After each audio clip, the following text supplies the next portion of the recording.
Hello students, today our topic is light and shadow. What is what is there in this topic we will discuss here. What is light? First of all, light is a form of energy that causes a sensation of sight and help us see the things. What is the meaning of this? Light is a form of energy that help us to see the things around us, or it creates sensation of sight, means it help us to see the things. It help us to give the sense of to see anything. That is called light.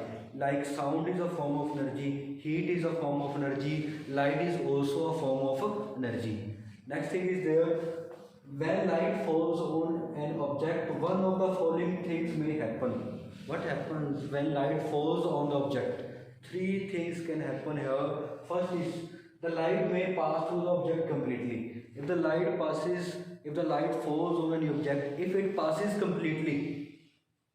Second thing, only a part of light may pass through the object. What they are saying, if only small amount of light passes through the object. Third thing, what they are saying, light may not pass through the object. They are saying even not a small amount of light may not pass through the object. Three conditions are there. What will happen after these conditions, that we will also discuss here.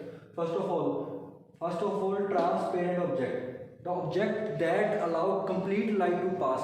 What they are saying in the first condition, the object may pass through the light may pass through the object completely. If the light pass completely through an object, that is called transparent object. For example, clean air, clear glass, clean water. In all these things, light passes completely. That's why they are known as transparent object. Second thing is a translucent object. It is matches with the second point. What they are saying, the second point, only a part of light may pass through the object. And what they are saying here, the object that allow only little amount of light to pass through them.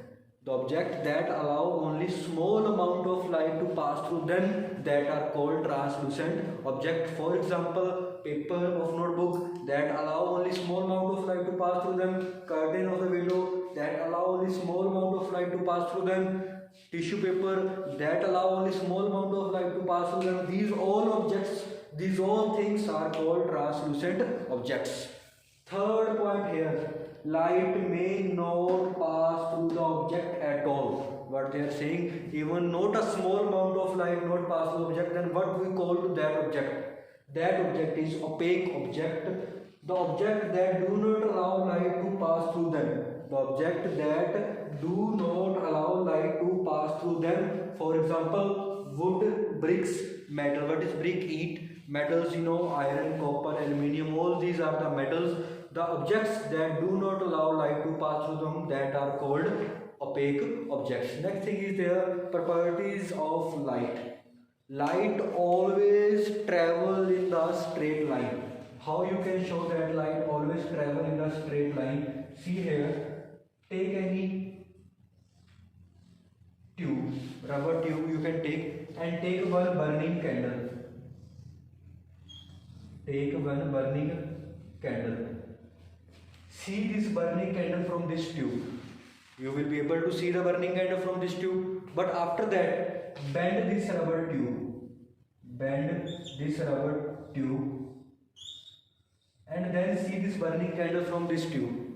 Then you will not be able to see the burning candle from the bent tube. Why? Because light travel in the straight line. Light always travel in the straight line. Second property of the light is, light do not require medium to travel. For example, light do not need air, light do not need water, light do not need any kind of material medium. It means light can travel in the vacuum also. What is the vacuum? Where there is no air present. Light can travel without any medium. These are the properties of the light. Thanks, students.